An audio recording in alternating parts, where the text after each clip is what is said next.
Imagine the last sound you hear is your mother's voice calling from the woods, but it's not really her? That's how Siren Head gets you. Standing over 40 feet tall, this skeletal monster has two giant sirens instead of a head. But don't let its weird look fool you. This thing is deadly. Siren Head mimics voices, music, radio static, anything to trick you into coming closer. People have heard missing loved ones, emergency broadcasts, even children crying, and then silence. Why? Because by then, it's too late. Siren Head doesn't chase, it doesn't talk, it waits. Once you're within reach, it strikes with terrifying speed, crushing bones or dragging you into the woods, never to be seen again. It's been spotted near abandoned towns, forests, and disaster zones, like it's attracted to death and chaos. Some believe it even feeds on fear. Trevor Henderson's design makes Siren Head feel like something out of a fever dream. Unnatural, tall, and completely silent until it wants to kill you. There are no eyes, no expression, just metal sirens and a hunger for human prey. Can you fight it? Probably not. Can you run? Maybe, but with its long limbs and stealthy stalking skills, even that's a gamble. So next time you hear something strange calling your name in the dark, ask yourself, is that really someone you know, or is Siren Head waiting? Suppose you're driving down a quiet back road at night, no lights, no signs, just endless asphalt ahead. You think you're on a shortcut, but the further you go, the more wrong everything feels. The trees seem to bend in closer, the road stretches unnaturally, and then your tires sink. The road moves. That's not a road. That's the country road creature. This terrifying Trevor Henderson creation doesn't chase its victims. It becomes the path they walk. It disguises itself as an ordinary stretch of countryside road, luring in unsuspecting travelers, especially those alone or desperate. But once they're far enough in, the illusion drops. The ground shifts, the lines melt, the roads ripple like flesh, and by then, it's too late. The creature opens up, swallowing cars, bikes, and people. Screams vanish into the earth, absorbed by something impossibly massive and ancient. What's left behind? Nothing. Just the road, waiting for its next visitor. Its horrifying ability to mimic infrastructure makes it nearly undetectable until it's already feeding. And since it prefers remote locations, help never arrives. People vanish, and all that's found is an abandoned GPS signal or a car with no trace of the driver. The country road creature turns everyday travel into a death trap, a reminder that sometimes the most dangerous monster isn't hiding in the woods, but is the road itself. Imagine you're staring at an old photo of a disaster, a fire, a car crash, or a building collapse. Everything looks scared, frozen in panic, but then you spot him. In the corner, upside down face, twisted smile, eyes like voids. He's not reacting, he's enjoying it. That's the man with the upside down face, one of Trevor Henderson's most sinister creations. He doesn't roar or chase, he doesn't need to. He feeds on suffering, thriving on chaos, tragedy, and human despair. Wherever disaster strikes, he's there. Sometimes in the background of surveillance footage, other times just out of frame in someone's final selfie. Always calm, always smiling, always upside down. And the creepiest part? He's not just watching, he causes the tragedies, subtly, manipulatively. A small nudge here, a delayed signal there, a fire alarm that fails, a brake line that snaps. He doesn't kill directly, he orchestrates pain like a composer scoring a symphony of sorrow. Witnesses who've survived catastrophes claim they saw a man standing still, face flipped, grinning, but by the time they say it, it's too late. He's already moved on, already watching the next place spiral into chaos. The man with the upside down face isn't just a monster, he's a dark force, a walking omen that something terrible is about to happen. And the scariest part, you might not even notice him until everything falls apart. What if the evening news wasn't just reporting the disaster, but was the disaster?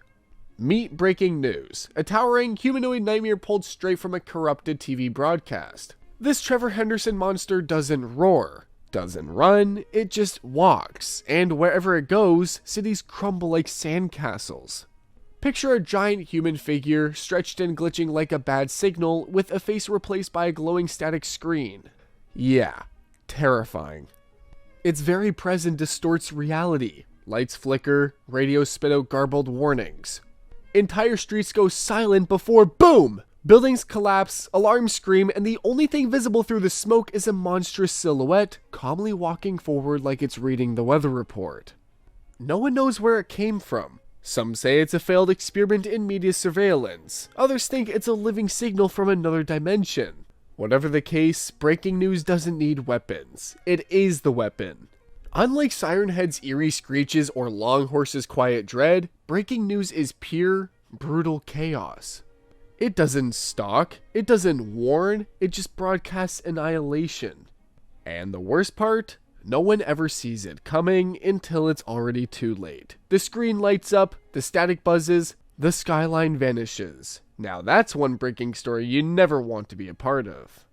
Step right in, if you dare. The Smile Room isn't just a door, it's a death trap wearing a grin. At first glance, it looks like an ordinary hallway door, maybe a little out of place, perhaps a little too dark, but then you notice the teeth. Dozens of sharp, unnatural bone-white teeth line the frame like some twisted funhouse mouth. That's not an entrance, that's the jaws of a monster. The Smile Room is less a creature and more destination of doom. Once someone walks through it, they're never seen again. No screams, no footprints, just silence and that sinister grin. The worst part? It doesn't chase its prey. It waits. In hospitals, old schools, forgotten office buildings, always somewhere you're not supposed to be. It feeds on curiosity, on the human urge to open every door and check every room. Some theorize it's a dimensional rift, others say it's a living organism luring victims into its stomach-like void. Either way, once you're in, there's no floor, no light, no chance. Just rows and rows of teeth and the unsettling feeling that the room itself is smiling at your fear. So next time you find yourself in a creepy building with one door too many, don't open the one that's grinning back. Don't let the rubber hose limbs and goofy grin fool you. Cartoon Cat is pure nightmare fuel wrapped in vintage ink. Born from the mind of Trevor Henderson, Cartoon Cat looks like something from a 1930s animation reel. Big white gloves, wide eyes, and a smile that stretches too far. But this isn't your Saturday morning kind of cartoon. This one doesn't pull gags. It rips people apart. It moves like a sketch gone wrong, bending, stretching, and contorting through walls and ceilings like physics doesn't matter. Because of Cartoon Cat, they don't. It can grow in size, slip into locked rooms, and twist reality just enough to make you question if you're awake or trapped inside a very violent fever dream. What makes it even worse, it plays with its victims. Laughs at their fear, mimics voices, makes cartoon sound effects while stalking its prey, and enjoys the chaos it creates. It's not just a killer, it's a sadist in ink and static. Some believe it haunts abandoned malls, old TV stations, or dusty animation studios.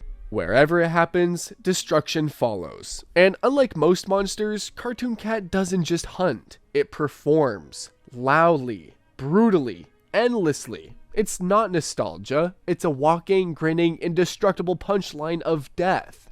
It doesn't preach, it doesn't knock. It just arrives, groaning like an ancient hymn, dragging its cathedral-shaped body across the land, crushing trees, roads, and bones beneath it. This is The Wandering Faith, Trevor Henderson's monstrous parody of blind devotion. Towering like a mobile gothic church, this creature looks like a place of worship at first, until it moves, and moans, and lights up with a strange, haunting glow. Its bells tolls without warning, echoing for miles, and when it does, people freeze. Some even fall to their knees. You see, the Wandering Faith doesn't just destroy, it converts. Rumors say those who hear the bell too long lose their will. Their eyes turn glassy. They follow it, worship it, defend it, even as it crushes their homes or loved ones beneath its foundations. Survivors speak of twisted sermons in their heads, nightmares filled with stained glass and screaming choirs. Entire towns have vanished after the Wandering Faith rolled through. No bodies, just silence and strange symbols scorched into the earth. Is it a god? A parasite? A curse? No one knows, but if you ever see a church coming towards you, run. Pray later. Longhorse isn't your average monster. It doesn't chase, growl, or strike. It simply appears. A pale, endlessly stretching horse skull attached to a neck that twists through space like a haunted ribbon. But don't be fooled by its silence. When Longhorse shows up, disaster follows. Earthquakes, fires, death, it doesn't cause them, but it always shows up just before they happen. Some say it's a guardian spirit, a creepy but well-meaning omen. Others believe it's a cosmic siren helplessly tied to the worst tragedies of mankind. People who see Longhorse often report feelings of dread, nausea, and that eerie instinct you get right before something awful happens. It never attacks, it just watches. It slinks along ceilings, through dreams, and across the sky. Its body never ends, like a living warning stretched across reality itself. You can't run from it, you can't stop it, and the scariest part?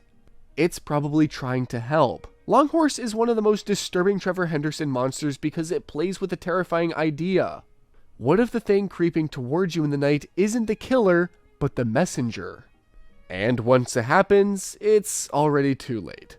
Which Trevor Henderson creature do you think is the most dangerous? Or did we miss a terrifying one? Let us know in the comments and subscribe for more Monsters Explained.